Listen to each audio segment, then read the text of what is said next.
"Honey, if you can actually afford this necklace, I'll quit." Irene Hubert leaned her elbow on the display case like she owned the world, which, in her mind, she did. Her voice carried, deliberate, meant to reach every corner of the showroom. The laughter followed instantly. Quick, decisive, people choosing sides. Felicity didn't move or flush. She didn't look away. She stood there in dark jeans and a plain t-shirt, a worn canvas tote slung over her shoulder. Ordinary enough to be dismissed at a glance. Except it wasn't. Inside that tote rested a black card. Behind that card was a billion-dollar holding company. And behind that holding company was the building Irene was standing in. Before continuing, comment where in the world you are watching from and make sure to subscribe, because tomorrow's story is one you can't miss. The morning light hit the display cases at Hargrove and Lane like it had been hired to do so. Everything in that store was deliberate. The white orchids on the reception pedestal, the soft jazz threading through the air, the way the overhead lights were angled to make the diamonds look like they were breathing. It was a beautiful place. It knew it was beautiful. And so did the woman who ran it. Irene Hubert stood at the center of the showroom floor, with her arms loosely crossed and her eyes moving. Always moving. She was 32 years old, sharp-jawed, and put together in the way that took real effort to make look effortless. Her black blazer was pressed. Her highlights were fresh. She had managed this store for 3 years, and in 3 years she had never once let it forget who was in charge. Kylie. Her voice was low, crisp. The Maurice case is in the back left corner. I want it front and center by 9:15. And stand up straight. You look like you're apologizing for being here. Kylie, 23, and already trained to flinch, straightened immediately. Irene turned back to the floor. She saw everything. That was her gift, or so she believed. She could read a person in the time it took them to cross the threshold. Shoes first, then bag, then the way they moved, confident or cautious, purposeful or just wandering. She'd built her whole philosophy on it. Appearance signals belonging. She'd said it so many times, it had stopped feeling like an opinion and started feeling like a law. The door opened at 8:52. A couple stepped in. Young, Latino, dressed nicely but not extravagantly. The man had his hand at the woman's back. They were looking at the Legacy Collection display with wide, hopeful eyes. Irene drifted toward them, smooth and unhurried. "Good morning," she said warmly. "Are you looking for something in particular? We were hoping to see the... Oh, you'll love our celebration collection." She was already steering them, hand gesturing gracefully toward a case near the far wall. Beautiful pieces, very accessible price points, really lovely for anniversaries. She smiled the whole time. She never raised her voice. She never said anything cruel. She didn't have to. The couple followed her, because people usually did when they were being redirected by someone confident enough. Irene was back at her post by 8:58. At 9:03, a man walked in. Mid-50s, white, wearing a rumpled jacket and carrying a coffee cup. Unremarkable. Except that Irene had seen his photograph 3 weeks ago in the program for the Metropolitan Arts Gala. She was across the floor in under 10 seconds. "Mr. Herman, welcome back." She extended her hand. "We have the Langley piece reserved for you. Can I offer you anything while you wait?" He looked mildly surprised she remembered him. She always remembered. At 9:17, the door opened again. Irene didn't look up right away. She was reviewing a receipt at the front desk. But she felt the shift in the room, the small, instinctive thing that happened when her staff clocked something and didn't know how to handle it. She looked up. The woman who had just walked in was black, 31 years old, and dressed in the plainest way imaginable. Dark jeans, a simple t-shirt, leather sneakers, Not designer, just clean. No jewelry, no statement bag, just a worn canvas tote hanging from one shoulder. Her hair was natural, pulled back without fuss. She looked young, unbothered, like someone who had somewhere better to be and had stopped in anyway. She did not look around the store the way most people did. She didn't crane her neck at the displays or slow down near the entrance to take it all in. She walked directly to the Legacy collection. Irene watched her. She nudged Kylie once with her elbow. A small, practiced gesture. And the two of them shared a look that didn't need any words. The woman leaned over the glass case and studied the centerpiece necklace. Platinum. Diamonds. $1.4 million. She studied it the way you study something you are genuinely considering. Not dazzled, not intimidated. Just looking. Then she straightened and glanced toward Kylie. "Excuse me, could I see that necklace up close?" Kylie hesitated. A half-second too long.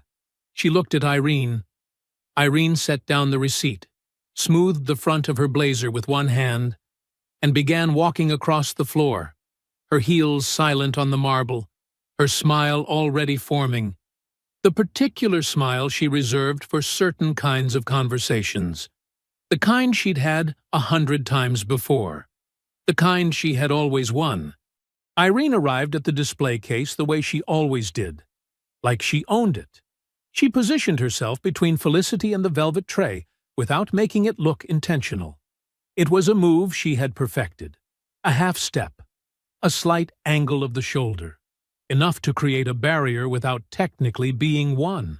She clasped her hands in front of her and let her smile settle into place, like a mask she'd worn so long it had started to feel like skin. "Hi there." Her voice was warm, friendly even, but it was the kind of friendly that had a locked door behind it. "Can I help you find something?" Felicity looked up from the case. "Yes, I'd like to see that necklace." She pointed to the centerpiece. Platinum setting, graduated diamonds, the kind of craftsmanship that took a master jeweler 6 months to complete. "Could you take it out for me?" Irene's smile didn't move, but something behind her eyes did. "Of course." She paused, just long enough. "I do want to make sure you have all the information first, because this particular collection," she gestured at the case with one manicured hand, "it's our Legacy line. It's quite specialized. The piece you're looking at starts at $380,000, and the centerpiece necklace specifically is priced at $1.4 million. She said the numbers slowly, carefully. The way you speak to someone you've decided needs things explained simply. "That's fine," Felicity said. "I'd still like to see it." Something shifted in the room. Kylie, standing 6 feet away, went very still. The two customers browsing near the Celebration collection, a woman in her 40s and a younger man who appeared to be her son, had stopped pretending to look at the display cases. Everyone was watching now. Irene tilted her head. "I just want to be transparent with you, because I'd hate for there to be any confusion." She lowered her voice, just enough to seem considerate, while staying perfectly audible to everyone around them. "These pieces aren't like our other collections. There's no financing, no payment plans. It's the kind of purchase that—" She smiled again. "Well, it's a very particular kind of buyer." "I understand that," Felicity said. Her voice was even, quiet, steady in a way that should have been a warning. "I'd like to see the necklace." Irene straightened. She glanced at Kylie, then at the two customers watching from across the room. She could feel the audience. She had always performed better with an audience. "Okay, I'll tell you what." She leaned one elbow lightly on the top of the case, casual as anything. "We also have a really gorgeous gift section right near the entrance. Beautiful pieces. Sterling silver, some lovely gold-plated items, really elegant options in the $200 to $500 range." She gestured toward the front of the store. "I think you'd find something really special over there." Felicity didn't look toward the entrance. She didn't move at all. "I didn't ask about the gift section," she said. The smile on Irene's face curdled into something else. Not anger, not yet. Something more dangerous. Amusement. The kind that needed witnesses. She looked over her shoulder at Kylie. A slow, deliberate look. The kind that came with an expectation attached to it. Kylie's eyes darted between Irene and Felicity. She understood what was being asked of her. She had learned, in 2 years of working under Irene Hubert, that there were 2 options when Irene looked at you like that: perform or pay for it later. A small, uncomfortable smile crawled onto Kylie's face. Not confident, not cruel, just the desperate compliance of someone who had already calculated the cost of staying neutral and decided she couldn't afford it. Irene turned back to Felicity, satisfied, and the words came out light as air, easy as breathing, delivered with the confidence of someone who had never once been wrong about anything. "Tell you what, honey, if you can actually afford this, I'll quit." It landed like a slap. The younger male customer across the room snorted, quick and unguarded. The woman beside him said nothing, just looked sharply at the floor. Kylie's smile faltered the instant the words were out, like some part of her recognized, too late, that a line had just been crossed that she was now standing on the wrong side of. But she didn't correct it. She just stood there, still and pale, caught. Irene stood straight, arms crossed now, chin lifted, satisfied, certain. The silence that followed lasted 4 full seconds. Felicity held Irene's gaze. She didn't flinch. She didn't flush. She didn't look away, or down, or anywhere else. She just looked at Irene with an expression that was impossible to read. Calm and deep, and somehow much older than her years, like still water with no visible bottom. Then, very quietly, she said, "I'll hold you to that." She reached into the canvas tote and pulled out her phone. She dialed a number, and she waited. Felicity dialed like she was checking the weather. No hesitation. No dramatics. She just pulled out her phone, found the number, and pressed call, standing right there at the display case with the canvas tote on her shoulder and the centerpiece necklace still locked behind glass in front of her. Irene watched from 2 feet away. She kept her arms crossed and her expression loose, the way you look when you're trying to appear unbothered, and mostly succeeding. She had seen this before, the slow reach for the phone, the performance of having someone important to call. She had called the bluff on women like this a dozen times. It always landed the same way. Felicity held the phone to her ear. When the line connected, she spoke 3 sentences, short ones. She gave her name. She gave the store's name. She said she needed a moment of someone's time. Then she hung up. That was it. She slid the phone back into her tote and returned her attention to the display case, studying the necklace again with the same calm, unhurried focus she'd had when she first walked in. Like the call was already handled. Like whatever needed to happen was already in motion, and she could afford to be patient. Irene waited for something more. Nothing came.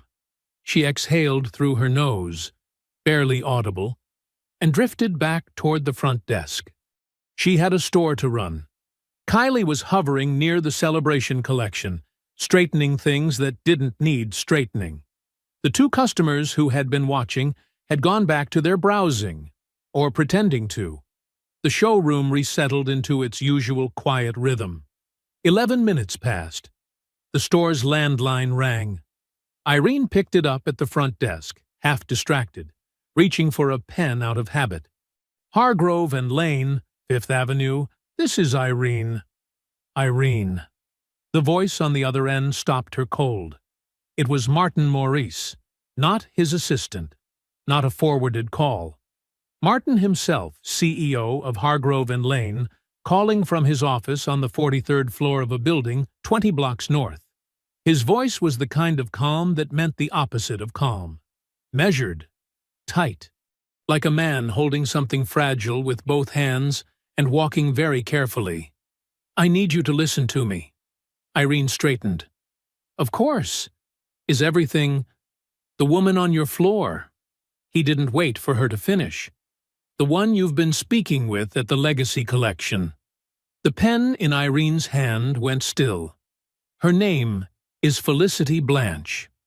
A pause, short and deliberate. "Her holding company is Blanche Global.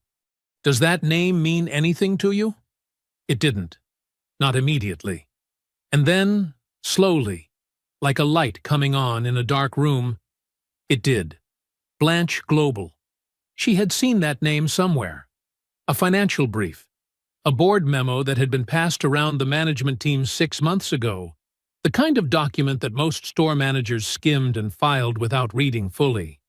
Meridian Luxury Group, Hargrove and Lane's parent corporation, had brought on a major institutional investor. A significant one. Irene started. "She is the primary institutional investor in Meridian Luxury Group," Martin said. "Her holding company owns a controlling position, which means she holds an indirect ownership stake in every Hargrove and Lane location." Another pause, longer this time. "Including the one you are standing in right now." The pen dropped onto the desk. Irene didn't reach for it. "I need you to hear me very clearly." Martin's voice had not risen. It didn't need to. "Whatever Ms. Blanche requires, you provide it. Immediately. Without question. Do you understand me?" "Yes." The word came out smaller than she intended. "Good." The line went dead. Irene stood at the front desk for a moment that felt much longer than it was. The store continued around her, the soft jazz, the cool air, the light bouncing off the cases, completely indifferent to the fact that the floor had just dropped out from under her. She set the phone down carefully. Then she looked up. Felicity Blanche was still at the Legacy Collection display, still standing in her dark jeans and her plain t-shirt and her canvas tote. She hadn't moved, hadn't checked her phone again, or shifted her weight, or done any of the small, restless things people do when they're waiting to be proven right. She was just standing there, patient as stone, waiting to see what happened next. Irene Hubert had never moved so carefully in her life. She retrieved the velvet tray from the back with both hands, walking the length of the showroom like someone carrying something that could shatter. Except it wasn't the tray she was afraid of dropping. It was herself, her composure, the 3 years of authority she had built in rooms exactly like this one, now balanced on the edge of a single phone call she hadn't seen coming. She set the tray on the counter in front of Felicity and stepped back. "Ms. Blanche!" The name felt foreign in her mouth. 20 minutes ago she hadn't known it. Now it was the only word in the room that mattered. I want to start by saying that I apologize if our earlier conversation came across in a way that was— "The necklace," Felicity said. Not unkindly, not sharply, just directly. Like a door closing on a conversation that didn't need to happen. Irene stopped talking. Felicity leaned forward over the tray. She looked at the necklace the way a person looks at something they have already decided about. Not with longing, not with hesitation, but with the quiet attention of someone confirming what they already know. Her eyes moved over the setting slowly. The platinum band. The graduated diamonds stepping down from the center stone in a clean, deliberate arc. "The platinum grade on this," she said. "Is it 950 or 900? Irene blinked. 950. And the center stone, the certification, GIA? Yes, internally flawless. D color. Felicity nodded once, like the answer had confirmed something she'd suspected. She tilted her head slightly, studying the setting from a different angle. "The prongs are hand-set." "They are." Irene's voice was steadier now, pulled back into familiar territory by the questions. "Our master jeweler in Antwerp." The setting alone is approximately 6 months of work. I can see that. Felicity straightened. She looked at the necklace one more moment. Then she looked at Irene. I'll take it. The room went absolutely silent. Not the polite, curated silence of a luxury showroom. Something different. Something electric.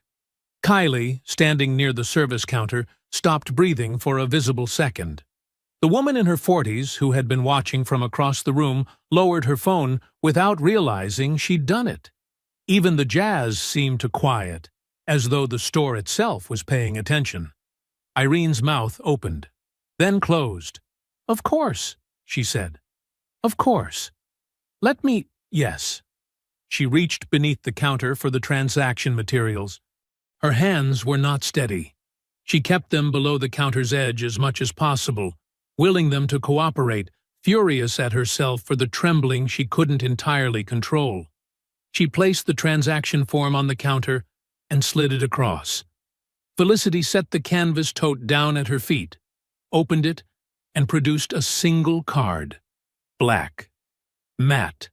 No visible account number on the face of it, just her name in small silver letters. She placed it on the counter without ceremony. $1.4 million. Irene processed the transaction herself. She didn't call Kylie over. She didn't hand it off. Some part of her understood, without anyone telling her, that she needed to do this herself, that this was something she had to stand inside of and feel completely. The confirmation printed. The receipt was long and formal and said everything a receipt needed to say. Irene placed the necklace back in its velvet box with hands that had finally steadied, mostly out of necessity. She folded the receipt, slid it into the branded envelope, set the box inside the signature carry bag. Ivory, with the Hargrove and Lane crest embossed in gold on the side. She placed it on the counter. Felicity picked it up, opened her canvas tote, put it inside. Then she turned and walked toward the door. The whole room watched her go. Nobody said anything. Kylie had found something on the service counter to stare at. The two customers who had witnessed everything, the woman in her 40s and the young man beside her, were completely still, watching with the wide, unblinking attention of people who understood they had just seen something they would be describing for a long time. Felicity reached the door. She stopped. She turned. Just her head, looking back across the length of the showroom to where Irene stood behind the counter, receipt still in her hand. The look on Felicity's face was not anger. It was not satisfaction. It was something far quieter and far more devastating than either of those things. It was pity. "You still have a job," she said, her voice carrying easily across the still room. "Because I didn't ask for you to lose it." She let that sit for exactly 1 second. Think carefully about why. She pushed the door open and walked out into the afternoon light. The door swung shut behind her, and Irene Hubert stood exactly where she was, holding a receipt for $1.4 million, alone in the silence she had made. Felicity's penthouse was quiet in the way that expensive places are quiet, completely, deliberately, like the noise of the world had been designed out of it. She had changed out of the jeans and t-shirt and was sitting on the couch in a loose sweater, the television on low, a glass of water on the table in front of her. The ivory Hargrove and Lane bag sat beside it, the velvet box inside undisturbed. She hadn't opened it again. She didn't need to. The necklace wasn't the point.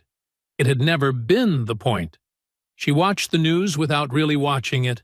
The day had settled into her bones the way difficult days do, not loudly, but with a dull, persistent weight. She was tired. Not broken. Just tired. She thought about Irene's face when Martin's call came through, the way the color had left it. She thought about the receipt and the trembling hands and the pity she had felt, real pity, not performance, standing at that door. She turned off the television at 10 and went to bed. she thought it was over. She found out it wasn't at 6:15 the next morning. Her phone was on the nightstand. She reached for it out of habit before she was fully awake, and the first thing she saw was a text from a college friend she hadn't spoken to in 4 months. "Did this happen to you yesterday?" There was a link below it. Felicity sat up. The clip was 47 seconds long. Shaky, shot from across the showroom on someone's phone, captured at an angle that caught the tail end of the confrontation. You could see Felicity at the counter, her back straight, her expression unreadable. You could see Irene leaning on the case with that loose, theatrical confidence. You could see Kylie's uncomfortable smile. You could see the younger male customer's snort of laughter, brief and damning. The audio was partially muffled by distance, but Irene's final line came through clearly enough. "If you can actually afford this, I'll quit." The account that posted it belonged to someone named Petra Leroy. Her bio described her as a lifestyle and culture writer. She had 400,000 followers. Her caption read, "Watched a store manager publicly humiliate a black woman at a luxury jewelry store today. Smiled the whole time she did it. This is what discrimination looks like when it wears a blazer." The post had been live for 9 hours. It had been shared 4 million times. By 8 o'clock, Felicity's phone had filled up with messages from people who recognized the store, the display case, the interaction, everything except her name. Petra hadn't known who she was. Nobody in that store had thought to find out. The woman in the clip was simply a black woman. Unnamed, unidentified, which meant the story was being written entirely without her. By 9 o'clock, it had 12 million views. By 10, Hargrove and Lane responded. The statement came through their communications firm and landed on every major news platform within the same hour. It was 4 paragraphs of carefully constructed nothing, and Felicity read every word of it twice at her kitchen counter with her coffee going cold beside her. The first paragraph expressed deep commitment to an inclusive and welcoming environment for all guests. The second acknowledged an unfortunate interaction that did not reflect the values of Hargrove and Lane. The third announced that Irene Hubert had been placed on paid administrative leave pending a full internal investigation. A move dressed up to look like consequence and designed to function as protection. Then the fourth paragraph. Security footage and additional context not captured in the circulating video indicate the interaction has been misrepresented in certain material respects. The customer in question was at all times treated with professionalism. She completed a purchase and departed the store satisfied. We consider this matter resolved. Felicity read that last sentence 3 times. She completed a purchase and departed the store satisfied. We consider this matter resolved. They had taken the $1.4 million transaction, the moment that was supposed to mean something, the moment that was supposed to land, and turned it into a closing argument. Proof that nothing happened. Evidence that she had walked out happy. They had used her own money to build the wall. Irene was on paid leave, not fired, not facing anything real. Sitting at home, collecting a paycheck, waiting for a news cycle to end. Felicity set her coffee cup down on the counter. Not hard, not dramatically, just down. With the quiet, deliberate precision of a woman who has just made a decision she will not be talked out of. She stared at the statement on her phone screen. They had protected Irene. They had buried the story. They had done it efficiently, professionally, and completely.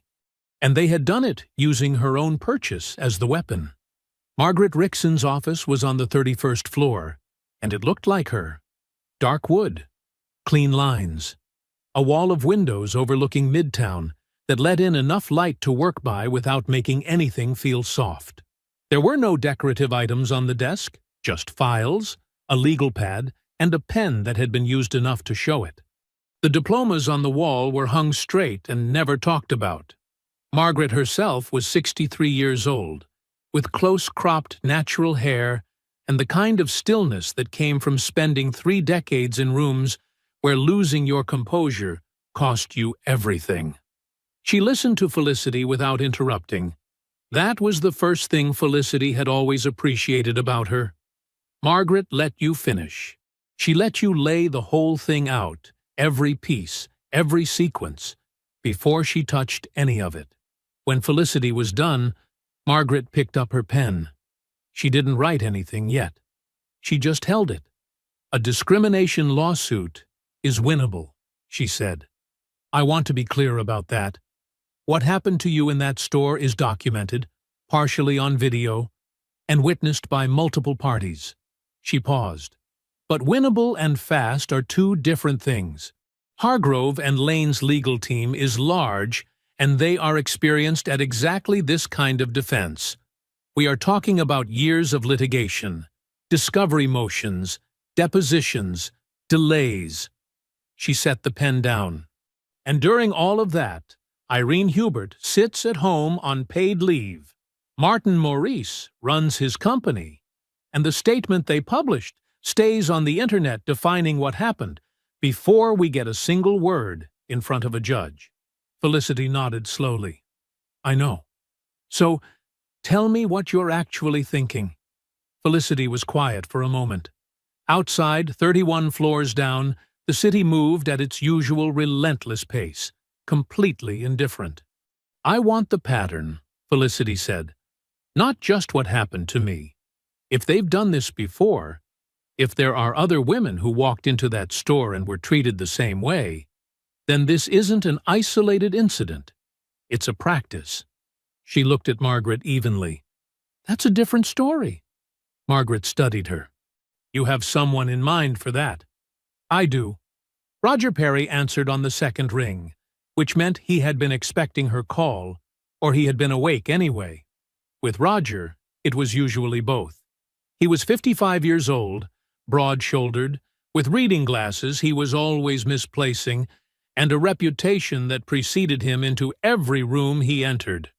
He had broken 3 major corporate cover-up stories in the past decade. 2 of them had resulted in federal investigations. The third had ended a political career that everyone assumed was untouchable. He was not a man who frightened easily, and he was not a man who let a story go once he had decided it was worth telling. Felicity told him what she needed. Not the full story. Not yet. She asked him to look into Hargrove and Lane's complaint history and Irene Hubert's record quietly, without any publication commitment, without his name attached to anything. Just information. "How quiet?" he asked. "Completely." A short pause. "Give me a few hours." She trusted him because she had known him for 30 years, since they were both young and broke, and certain they were going to change something. He had changed things his way. She had changed them hers. The friendship had survived the distance between those 2 paths, which was the best kind of friendship. She hung up and went back to work. The rest of Wednesday passed without incident, which was its own kind of discipline. Felicity answered no press inquiries. Her assistant had fielded 11 by noon. 2 television producers, 4 digital outlets, 2 newspaper reporters, 2 radio programs, and a podcast that described itself as covering stories the mainstream media ignores. She declined all of them through a single reply. "Ms. Blanche has no comment at this time." She sat in meetings. She reviewed contracts. She signed off on a logistics expansion her team had been preparing for 6 weeks. She did every ordinary thing the day required of her, and she did it without letting the weight of the morning show on her face. But it was there. It sat behind everything. Behind the meetings and the contracts and the phone calls, like a low sound you can't unhear once you've noticed it. The 4th paragraph of that statement. She completed a purchase and departed the store satisfied. By evening, Roger called. His voice carried the specific quality it got when he had found something worth finding. Not excited, not dramatic, just focused. Stripped down. 7 formal discrimination complaints, he said. 4 years, all settled quietly. Every single one buried under a non-disclosure agreement. A beat. 3 of the complainants were black women. Felicity sat very still at her desk. "Find them," she said. Thursday morning came in gray and cold. Felicity was at her desk by 7:15, working through a contract review that had been waiting since Monday. Before all of this, before the store, before the statement and the video and the 4th paragraph that she couldn't stop hearing. She had learned a long time ago that work was the most honest thing available to her. It asked straightforward questions and accepted straightforward answers. It did not profile her at the door. Her assistant, Marcus, knocked at 8:45. "Martin Maurice is on line 2, he said. He called personally. No assistant. Felicity looked up from the contract. When the CEO of a company calls without going through his own assistant first, it means one of 2 things. Either something has gone very wrong, or he wants you to believe that it hasn't. "Put him through," she said. She picked up the line. "Mr. Maurice." "Ms. Blanche." His voice was warm, practiced. The kind of warm that cost money to develop. "Thank you so much for taking my call. I know you're an extraordinarily busy woman, and I genuinely appreciate the time." She said nothing. She let him have the silence. "I wanted to reach out personally," he continued, "because I think it's important that you hear directly from me how deeply, deeply sorry I am about what occurred at our 5th Avenue location on Tuesday. What you experienced was completely unacceptable, and I want you to know that we are taking this situation with the full seriousness it deserves." It was a good opening. Smooth. Genuinely difficult to argue with on the surface. "The investigation is ongoing," he said, "and I can assure you that appropriate action will be taken. Irene Hubert does not represent our values, and her behavior does not reflect the standard we hold for every guest who walks through our doors." "I appreciate you saying so," Felicity said. Neutral. Even. A brief pause. Then Martin shifted, barely perceptibly, like a man adjusting his footing on uncertain ground. "I also want to be candid with you because I respect you too much to be anything less." He let that land for a half-second. "There's been a great deal of public attention on this situation over the past 48 hours. And I think we both understand that when something like this escalates, when it moves from an internal matter into a very public campaign, the effects can be broad. They can touch things that neither of us necessarily intends." Here it was. "Meridian's share value has already moved 2 points since the video circulated," Martin said. 2 points in 2 days. "And given your position with the group, Ms. Blanche, I think you understand that any further escalation would have implications that extend well beyond Hargrove and Lane." He paused again. "I would hate for a situation that is already being addressed internally to cause collateral damage to investments that matter to both of us." He was asking her to protect her own money by staying quiet. The audacity of it was almost beautiful. "I hear you, Martin," Felicity said. Her voice was perfectly pleasant. "Thank you for calling." A beat of surprise on his end. He had expected more resistance or more capitulation. Either would have told him something useful. She gave him neither. "Of course," he said. "I hope we can. I'll be in touch." She hung up. She sat for a moment with her hand still resting on the phone. Then she picked it back up and dialed her financial advisor. "Begin liquidating my full position in Meridian Luxury Group," she said. "All of it. Start this afternoon." By Thursday evening, Hargrove and Lane's PR firm had made their next move. Felicity found out through Marcus, who had been monitoring the news coverage as she had asked. A morning show, one of the large national ones, the kind with a cheerful set and a live studio audience, had announced a segment for the following morning. A special interview with Irene Hubert. The preview clip was 40 seconds long and had already been viewed 2 million times. Felicity watched it on her desktop.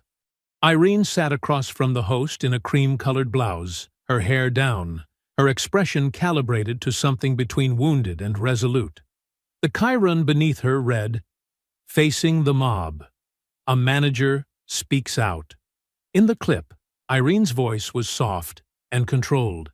She talked about being devastated by the way the interaction had been taken completely out of context. She did not name Felicity. She didn't have to. The framing did the work for her. Felicity watched it once. She did not watch it again. She picked up her phone and called Roger. "How much do you have?" she asked. Friday morning arrived with the particular tension of a day that already knows what it carries. Roger was waiting in Margaret's conference room when Felicity arrived at 9. He had a manila folder on the table in front of him and the expression of someone who had been up since 4. Not because he couldn't sleep, but because he hadn't tried. Margaret sat across from him, legal pad open, pen in hand. The coffee in the center of the table was fresh. Nobody had touched it. Felicity sat down. Roger opened the folder. "I found one of them," he said. "One of the 3 black women who filed complaints against Hargrove and Lane." He slid a single page across the table. "Her name is Julie Osbert, 61 years old, Queens. Spent 20 years in retail management before she filed her complaint 3 years ago." He paused. "She signed the NDA 6 weeks after filing. Settlement amount is sealed, but based on the legal firm involved and the speed of resolution, I'm estimating somewhere in the low to mid 6 figures." Margaret picked up the page. "Read it without expression." "She signed willingly?" Felicity asked. Roger took off his reading glasses and set them on the table. "She signed because she had no real choice. Single mother. Couldn't fund a prolonged legal battle. Hargrove and Lane's attorneys made clear, very politely, that they were prepared to drag the process out as long as necessary." He folded his hands. "She needed the money. So she took it, and she signed, and she went home. And she has been carrying this story alone for 3 years." The room was quiet for a moment. "Does she want to talk?" Margaret asked. "Not on record. Not yet. But through a mutual source, I was able to make contact, and she's willing to speak informally. Enough to corroborate the pattern. Enough to confirm that what happened to Felicity wasn't an accident or an aberration." He looked at Felicity directly. "It's how they operate." Felicity nodded once. Slowly. The second call that morning came from a number Felicity didn't recognize. She almost let it go to voicemail. She answered on the last ring. "Ms. Blanche." The voice was young, careful. "My name is Petra Leroy. I think you know who I am. I got your number through. It's a long chain. I'm sorry. I wasn't sure if you'd pick up." Felicity leaned back in her chair. I picked up. A breath on the other end. "I wanted to call because I need you to know that what's happening with that video, with the way Hargrove and Lane is spinning it, it makes me sick. I posted that clip because what I saw was wrong, and I wanted people to know it happened." A pause. "I didn't think they'd come after me for it." "They sent you a legal letter," Felicity said. 3 days ago. Cease and desist. They're claiming the clip misrepresents the interaction and damages their brand." She exhaled. "I have 400,000 followers and I write about culture and lifestyle, and I've never had a lawyer contact me in my life. She stopped, steadied herself. "I'm scared, but I'm not taking it down." Felicity was quiet for a moment. "Don't take it down," she said. By early afternoon, the 4 of them were in the same room. Felicity, Margaret, Roger, and Petra, who turned out to be smaller in person than her online presence suggested, with paint-stained fingers and the alert, watchful eyes of someone who notices everything. She sat at the end of Margaret's conference table with her phone in front of her and her back very straight. They laid it out together, piece by piece. Felicity's account, Julie's corroboration, Petra's video, the 7 settled complaints, the NDA pattern, Martin's phone call, the morning show segment. The plan that formed over the next 2 hours was straightforward. Roger would write a fully documented investigative piece, not a reaction to the viral video, not a celebrity story, but a serious, sourced examination of Hargrove and Lane's documented history of discriminatory conduct. Felicity would go on the record. Julie's account would be included, anonymized but unmistakable to anyone paying attention. The piece would name Irene. It would name Martin.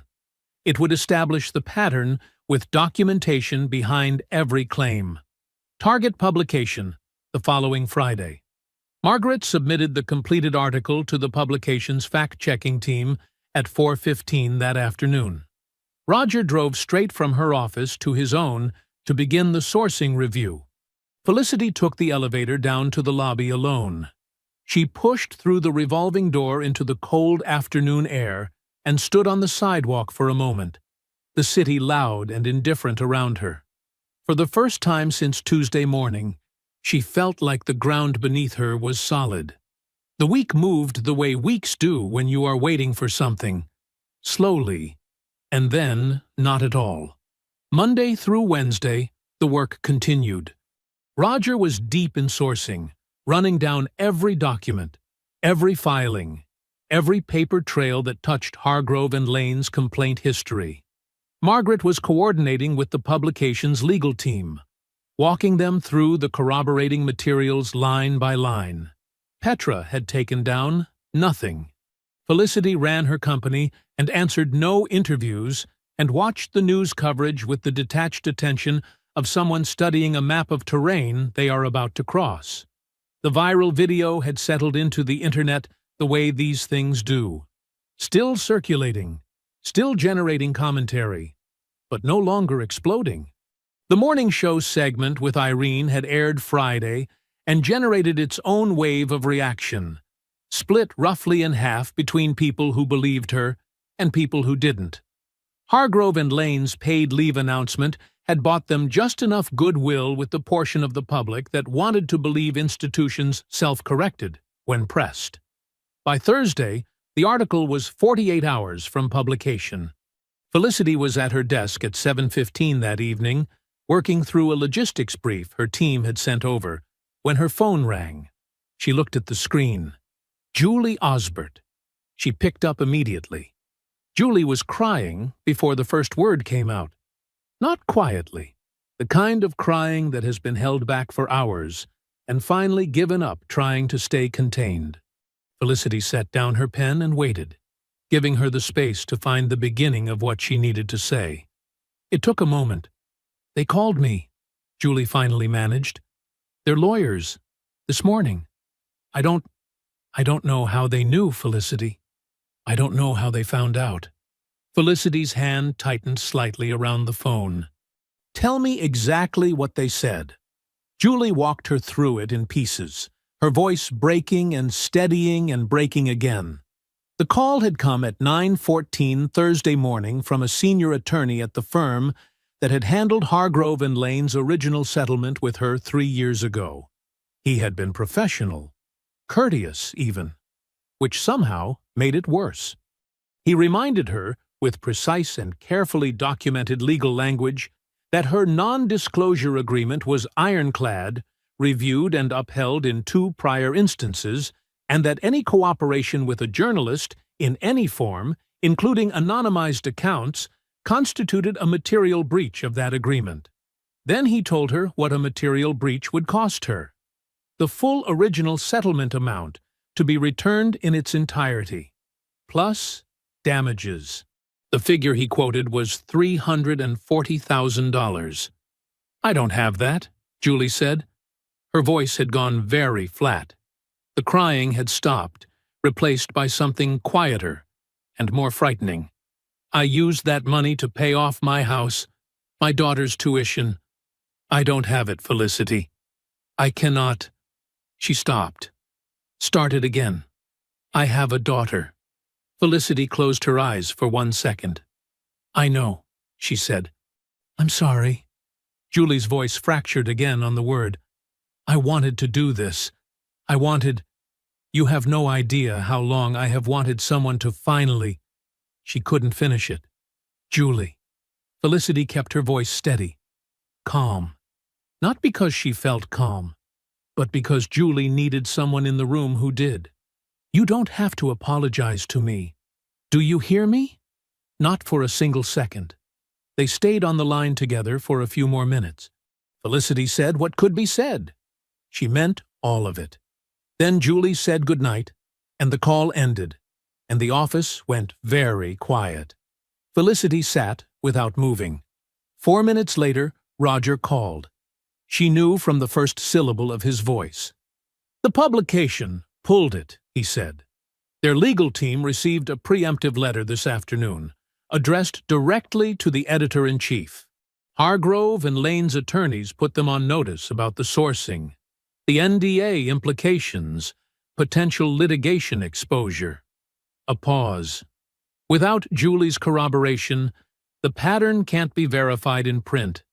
Everything else we have is strong, but the spine of the piece is gone. Another pause, shorter.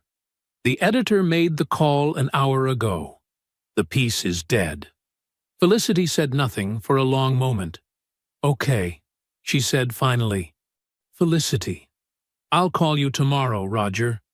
She hung up, sat back in her chair.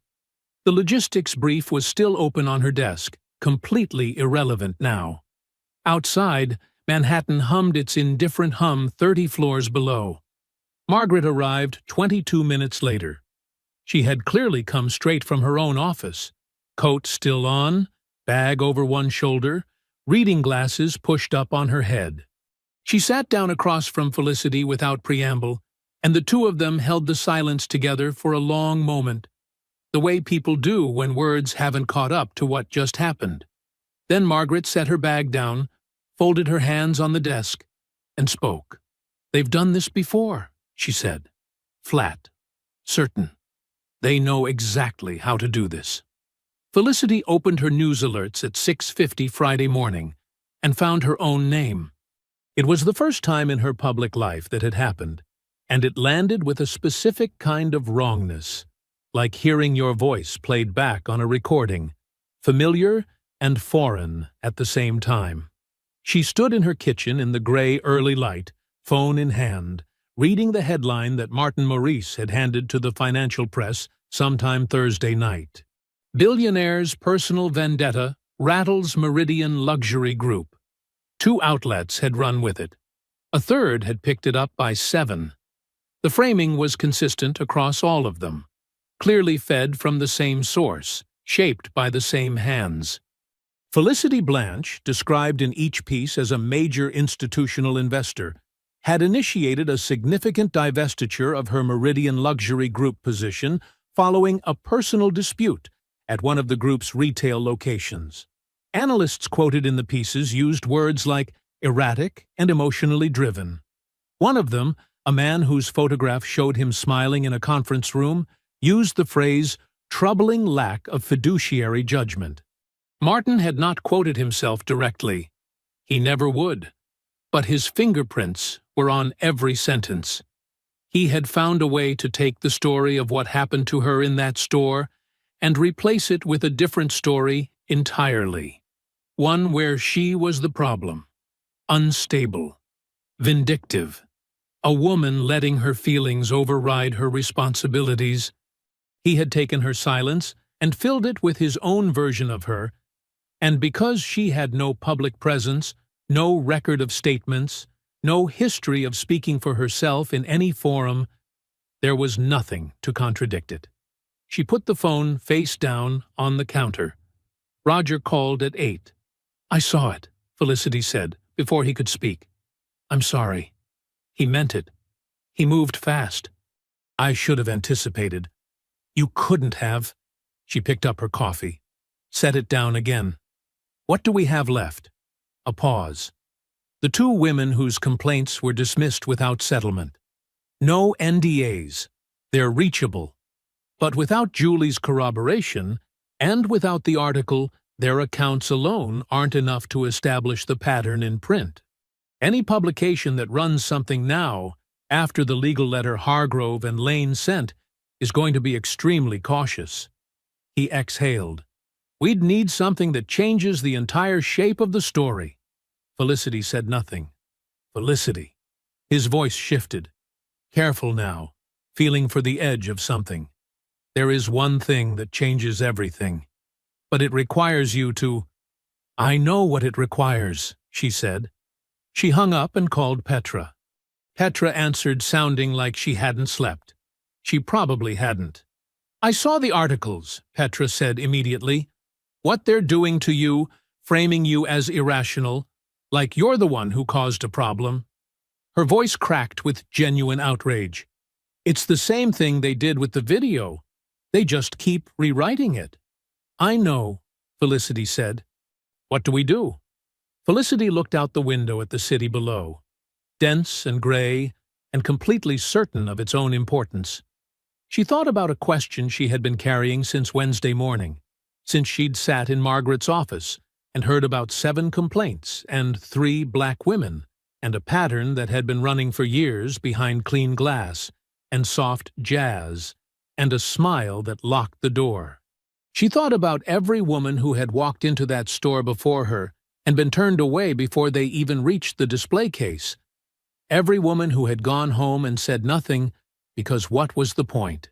Every woman who had signed a document that cost her something she couldn't get back, in exchange for money she shouldn't have needed, and silence she shouldn't have had to keep. She was 31 years old. She had more money than she would ever spend. She had lawyers and journalists and a councilwoman's direct line. And she had been on the verge of letting this get buried. That evening, Felicity sat alone in her office. The logistics brief from earlier in the week was still on her desk, still waiting. The velvet box sat beside it. She had brought it from the penthouse that morning without fully deciding why. She opened it now and looked at the necklace in the lamplight. $1.4 million of platinum and diamonds, bought to prove a point to a woman who had already moved on to her next performance. She looked at it for a long time. Then she closed the box, picked up her phone, and called Roger. "Come to my office tomorrow morning," she said. "Bring your recorder." A beat of silence. "I'm going to give you the whole story." Roger arrived at 9 with his recorder and no coffee. That told Felicity something. Roger always had coffee. The fact that he hadn't stopped for it meant he had come straight from wherever he'd been, moving fast, not wanting to be late for something he understood mattered. He set the recorder on the desk between them, small, black, unremarkable, and sat down without unpacking anything else. Felicity had a glass of water. No notes. "Before we start," Roger said, "I need to ask you directly. Once this is out, it doesn't go back. Your name, your history, your company, all of it becomes part of a public story that you have no control over once it's printed. Are you certain?" Felicity looked at him evenly. "Press record, Roger." He pressed record. She started at the beginning. Not Tuesday. The real beginning. Southeast Washington, D.C. A neighborhood that the rest of the city looked through rather than at. A 2-bedroom apartment above a dry cleaner, where the smell of chemical solvent lived permanently in the carpet and the walls. Her mother, Susan, a woman with hands that were always moving, always working, who cleaned houses 6 days a week for families who never learned her last name, who came home on Sunday evenings and sat at the kitchen table and counted what she had earned, stacking the bills in careful columns, with a precision that Felicity had watched so many times she could still see it perfectly. She talked about watching her mother move through those houses, efficient and invisible.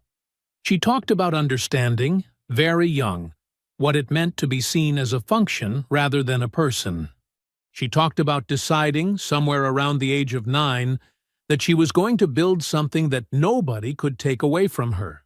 She talked about the first business, 28 years old, a $4,000 loan from a credit union that had made her prove herself 3 times before approving it, a logistics operation out of a rented garage in Maryland, running contracts that larger companies didn't want to bother with.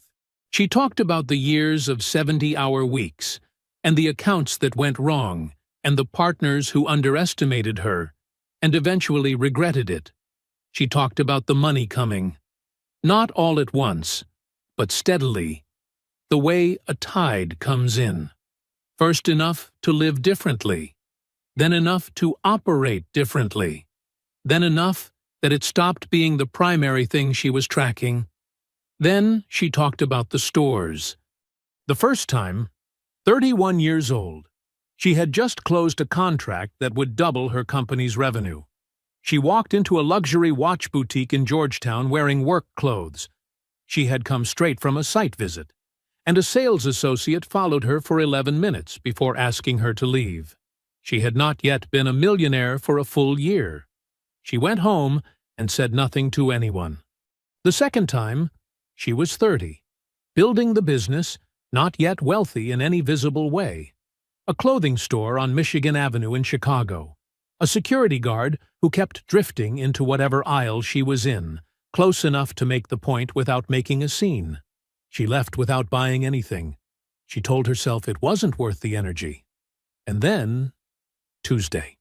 31 years old, a billion-dollar holding company, a building she partially owned, and a woman in a blazer pointing her toward the gift section.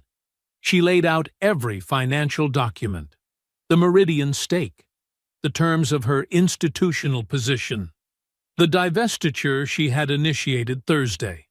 Then she reached into her desk drawer and produced her phone, and played Roger the recording of Martin Maurice's call. New York State allowed one-party recording.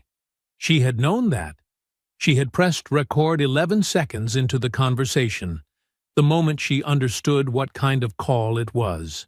Martin's voice came through the small speaker, warm and careful, and completely, unmistakably corrupt. Roger listened without moving.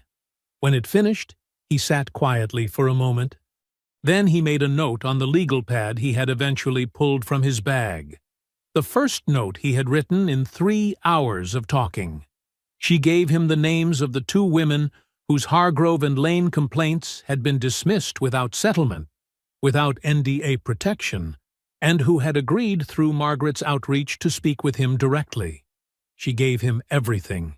By 9 that evening, the recorder had been running for 12 hours, broken only by 2 coffee breaks and 1 walk around the block in the late afternoon cold, when the weight of certain memories required movement to carry. Roger stopped the recording. He sat back, looked at her across the desk. "Felicity." His voice was quiet. "This isn't just an article." He paused. "This is the story." She held his gaze for a moment. The velvet box was still on the corner of her desk, exactly where it had been all week.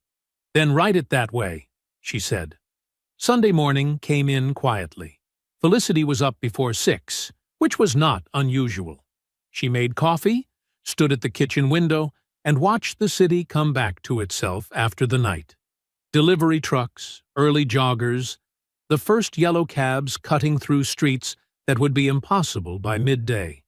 She had slept better than she expected. Not well, but better.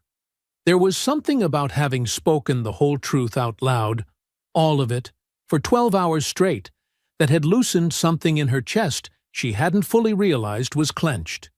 She had 1 call to make before Roger submitted the piece. She made it at 7:15. Pamela Madison answered on the 2nd ring, which meant she had been awake already. At 66, she kept hours that alarmed her staff and impressed her opponents, of which there were many. She had chaired the New York City Commission on Human Rights for 6 years, had served 2 terms on the city council before that, and had spent her entire professional life doing the specific and exhausting work of making institutions answer for themselves. She and Felicity had known each other for 8 years. Not intimately, but with the particular respect of two women who had observed each other across enough rooms to understand what the other was made of. Felicity. Her voice was warm but alert. Ready. I've been wondering when you'd call. I should have called sooner. You called when you were ready. That's what matters. A brief pause. Tell me where you are. Felicity told her. All of it. Concisely. Precisely. The way she had learned to communicate with people whose time was both valuable and genuinely limited. She covered the incident, the statement, the NDA pattern, Julie, the killed article, Martin's phone call, and the recording she had of it.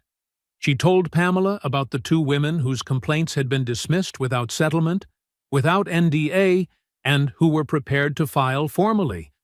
Pamela listened without interrupting. When Felicity finished, there was a short silence.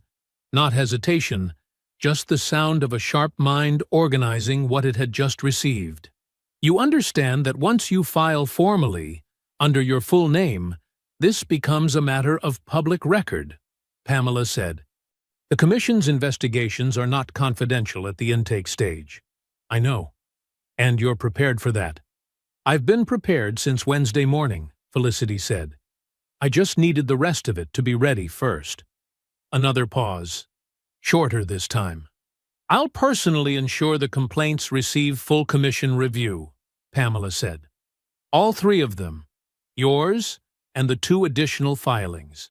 If the pattern is as documented as you're describing, this will not be a quiet process. Her voice carried something underneath the professionalism. Not quite anger, but its more useful cousin. Resolve. It shouldn't be. No, Felicity agreed. It shouldn't. They spoke for another 10 minutes. Logistics, timing, the coordination between the formal filing and the article's publication. Pamela's team would be prepared to receive the complaints Monday morning. She would say nothing publicly until the article was live. When the call ended, Felicity finished her coffee standing at the window, watching a man walk a large, unhurried dog along the empty sidewalk below. The dog stopped every few feet to investigate something invisible. The man waited each time without impatience. She rinsed her cup and went to her desk. Margaret had been working through the weekend. She called at 10 Sunday morning with an update delivered in the clipped, forward-moving cadence she used when she was deep in the middle of something and didn't want to lose momentum. She had filed a formal legal challenge to Julie's NDA on Friday evening. A motion arguing the agreement had been signed under conditions of financial duress, with inadequate time for independent legal review, and that the enforcement threat leveled against Julie constituted an improper use of a civil settlement mechanism to suppress witness cooperation. It would take weeks to resolve, possibly longer, but the filing created a legal record that the challenge existed, that someone was pushing back, formally, in writing, in a court that would have to respond.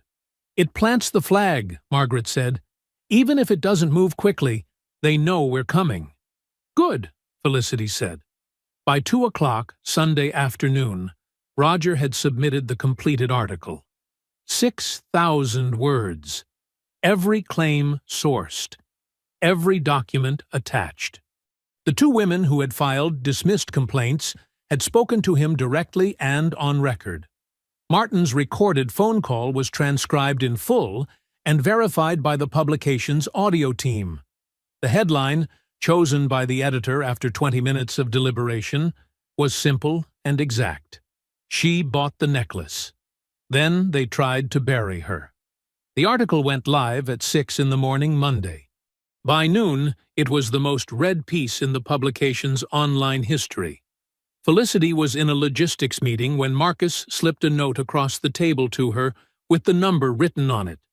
The read count, updated every hour. She looked at it once, folded it, slid it into her jacket pocket, and returned her attention to the meeting. Felicity's phone did not stop. She let it go. She was back at her desk by 1 o'clock Monday afternoon, 6 hours after the article had gone live, working through a supplier contract that had been sitting in her inbox since Thursday. Marcus had forwarded her the read count update, the numbers climbing in a column, updated hourly, and she had not looked at it again. She had done what she could do. The rest of it was no longer in her hands, and she had made her peace with that somewhere between submitting the piece and waking up this morning. The world outside her window was doing what it does. She let it. By 3 o'clock Monday, Irene Hubert's name was everywhere. The careful positioning she had built over the past week, the sympathetic morning show appearance, the background interviews with friendly outlets, the tearful framing of herself as a woman facing a social media mob, had been constructed on the assumption that Felicity would stay nameless. That the woman in the video would remain an anonymous figure, a symbol rather than a person with a documented history and a legal recording of the CEO's phone call. The article had removed that assumption entirely. Irene was named in full.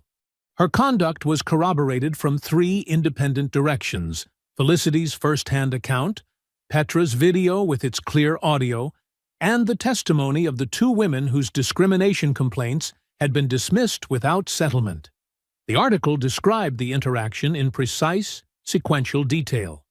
The redirection to the gift section, the audience she played to, the line she delivered with her elbow on the display case like she was telling a joke she'd already heard the punchline to, "If you can actually afford this, I'll quit," printed in a sentence, sourced, verified, permanent. By Tuesday morning, 2 former Hargrove and Lane sales associates had come forward publicly, not to Roger, but to 2 separate outlets that had been following the story since the article broke. Both had left the company within the past 18 months. Both described, in their own words and with their own specifics, a floor culture under Irene's management that operated on a single unspoken rule: assess the customer at the door and adjust your approach accordingly. One of them used a phrase that circulated widely by Tuesday afternoon. She said Irene had a word for customers she had already decided weren't worth the time. She called them browsers.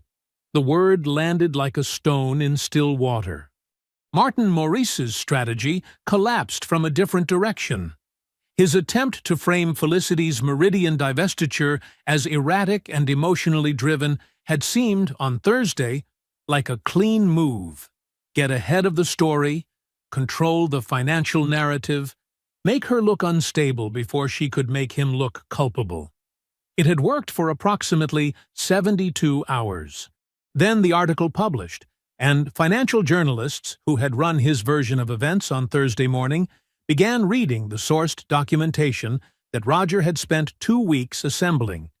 The NDAs, the 7 settled complaints, the complaint suppression pattern. The timeline of Martin's phone call, placed the morning after the incident, before any investigation had occurred, asking a woman who had just been publicly humiliated in one of his stores to consider the impact on shared investments before deciding how loudly to respond. And then the recording. Martin's own voice, warm and careful and completely exposed, asking Felicity to be quiet in exchange for the protection of her own money. By Tuesday evening, the story was no longer about a store manager in a blazer. It was about a corporation that had spent 4 years building a system designed to absorb discrimination complaints and continue unchanged, settling quietly, sealing with NDAs, and counting on the people it had wronged to eventually run out of resources or resolve. 3 members of Meridian Luxury Group's board issued a joint statement Tuesday night, calling for an independent operational review. The statement did not mention Martin by name. It didn't need to. Everyone reading it understood what an independent operational review meant and who had made it necessary. Wednesday morning, 9 days after Irene Hubert had leaned on the Legacy Collection display case with her elbow and made her offer, Hargrove and Lane published a 3-sentence statement announcing the temporary closure of their Fifth Avenue flagship location. For internal review. Felicity read it at her desk with her morning coffee. Marcus had printed it and left it on top of her files without comment. She read it once, set it down, picked up her coffee. Outside, the city moved the way it always did, loud and indifferent and relentless. But something had shifted inside it. Something small and real and permanent. A door had closed. And this time, it wasn't the one they had tried to close on her. 3 weeks passed. They passed the way the aftermath of difficult things always passes. Not cleanly, not all at once, but in pieces. A development here, a statement there. A door closing somewhere that you didn't even know had been open. Felicity tracked it, the way she tracked everything. Quietly, from a distance, through Marcus's daily briefings, and Margaret's updates, and the occasional call from Roger, who was still pulling threads even after the article had been published. Because Roger was constitutionally incapable of leaving a story alone until it had told him everything it knew. Hargrove and Lane's Fifth Avenue flagship reopened on a Thursday morning, 3 weeks and 2 days after it had closed for internal review. The window displays had been refreshed.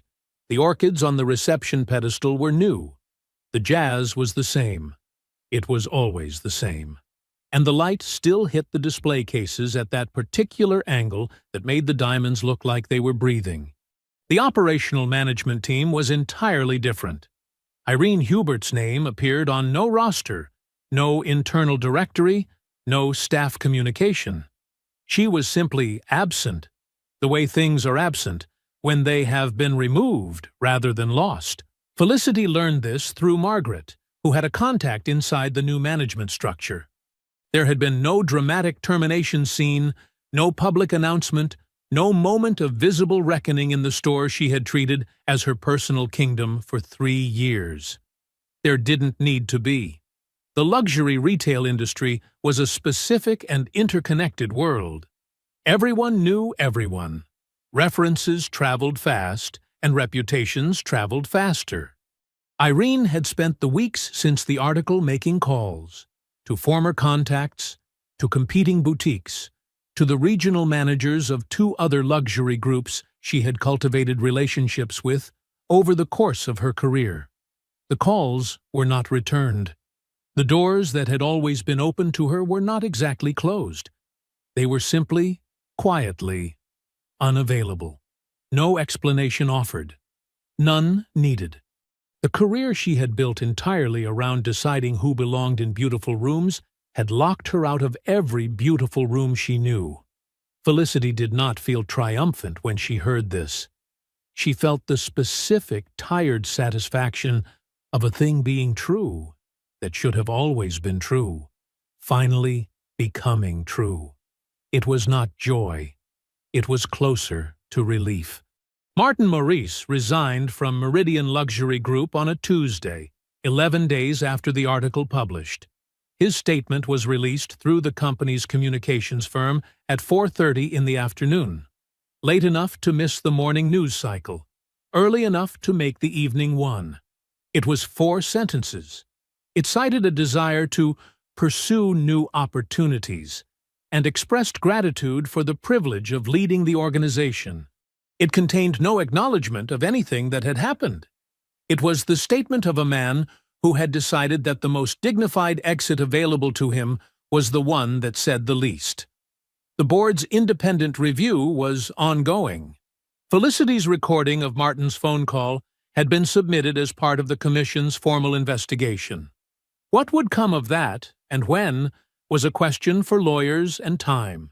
But Martin Maurice was no longer the CEO of Meridian Luxury Group, and the position he had used to pressure a discrimination victim into silence had been taken from him. That was enough. For now.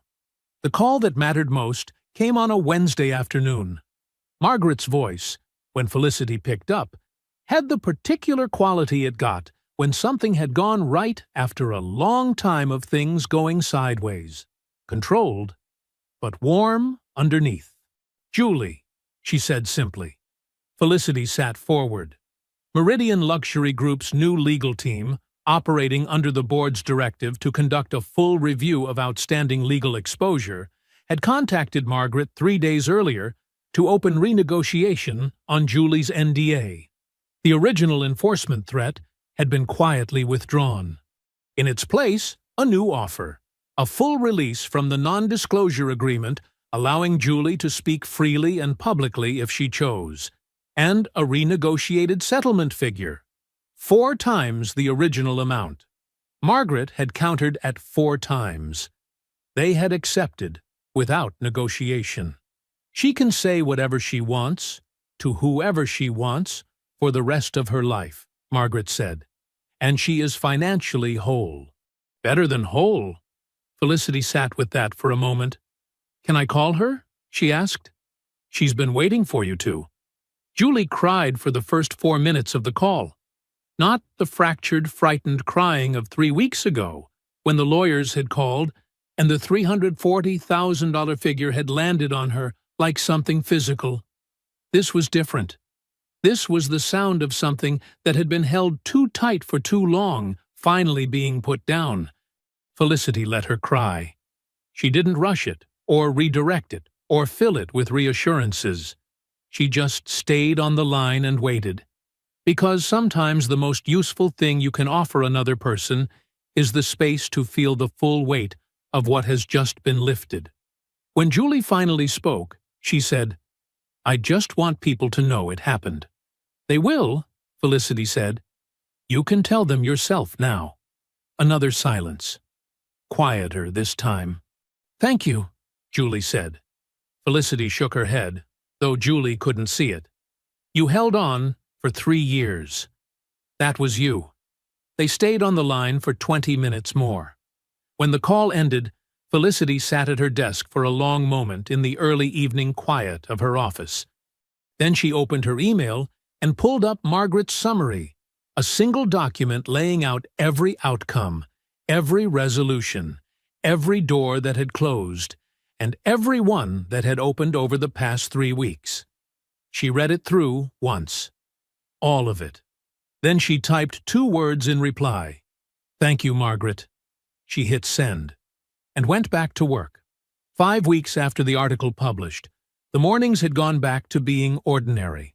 That was the thing nobody told you about the aftermath of something significant, the way life eventually reclaimed its shape around it. The meetings came back. The contracts came back. The coffee went cold on the desk because she had gotten absorbed in a call and forgotten it was there. The city outside did what the city always did, which was everything, all at once, without pausing to acknowledge that anything had changed. Felicity had changed.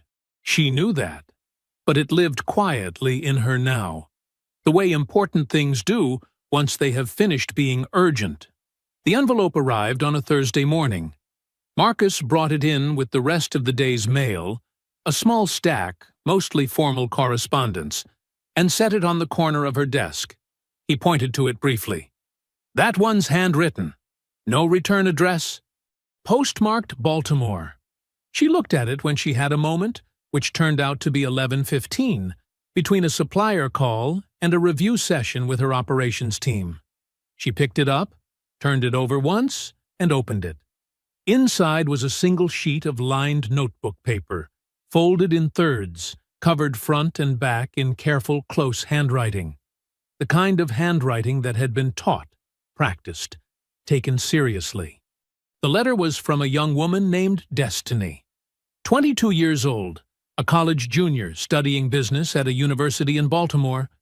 She wrote that she had read the article 5 weeks ago, the full 6,000 words of it, which she mentioned specifically, like she wanted Felicity to know she hadn't skimmed, and that she had read it again 2 days later, and once more the week after that. She wrote about her mother, about how her mother had always told her to dress up before going anywhere nice, to do her hair, to wear something that communicated effort, to make herself acceptable before walking through any door that felt uncertain. She wrote that she had grown up understanding this as love, which it was, and also as armor, which it also was.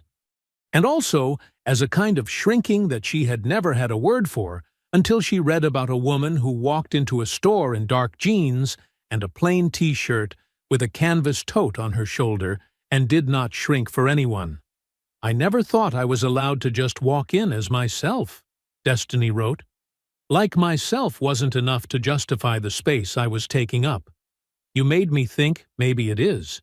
Maybe I've always been enough, and I just kept being told I wasn't in ways too quiet to argue with." The letter ended simply. No ask, no request. Just a thank you, written in the same careful hand as the rest of it. Felicity read it twice.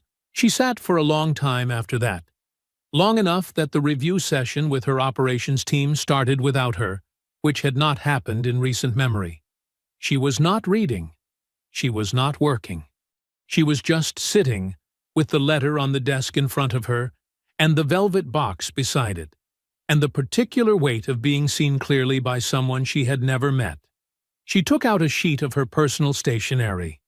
It was cream-colored, heavyweight, with her initials embossed at the top in a dark gray that was almost black. She used it rarely, for things that deserved the formality of paper and a pen, and the time it took to mean every word. She wrote for 40 minutes without stopping. She told Destiny about her mother Susan, about the dry cleaner smell in the carpet, and the careful columns of bills on the kitchen table on Sunday evenings. She told her about the first store that turned her away at 31, and about going home and saying nothing, and about the long arithmetic of deciding, over many years and many silences, that staying quiet was a strategy she had run out of patience for. She told her that fear dressed up as caution is still fear, that the instructions to make yourself smaller, dress up, be acceptable, don't give them a reason, came from love, and she honored that love, and she also refused to obey it anymore. She ended the letter the way she had ended nothing else she had ever written, because she had never before said it to someone who needed it in quite this way. They taught us that making ourselves small was protection. But smallness is not safety. It is just a slower way of disappearing. Take up your full space, child. Every inch of it belongs to you. She folded the letter, sealed the envelope, set it aside for Marcus to send. Then she opened the velvet box. The necklace lay against the dark fabric exactly as it always had. Platinum and diamonds, $1.4 million. The craftsmanship of 6 patient months in Antwerp. It caught the morning light the way it had caught the light in the store, the way it had caught the lamplight on the nights she had opened the box and sat with it and tried to decide what it meant. She had bought it because she could, because a woman in a blazer had decided she couldn't, and she had needed the world to know that woman was wrong. But it was not hers to keep. She picked up her phone and called Margaret. "I need to set something up," she said. "A full 4-year scholarship. The recipient is a 22-year-old junior in Baltimore named Destiny." She paused. "And I need you to draft a letter of intent. On the day she graduates, I want this necklace waiting for her." A brief silence on Margaret's end. Not surprise. Margaret was not easily surprised. Just the small pause of a woman absorbing something and deciding it was right. "I'll have the paperwork to you by end of week," Margaret said. "Thank you." She closed the velvet box gently, set it back on the corner of her desk. Outside, Manhattan moved at its relentless, indifferent pace. Cabs and crowds, and the low, constant roar of a city that did not pause for anyone. Inside, Felicity Blanche picked up her pen and got back to work. If you enjoyed the story, leave a like to support my channel, and subscribe so that you do not miss out on the next one. On the screen, I have picked 2 special stories just for you. Have a wonderful day.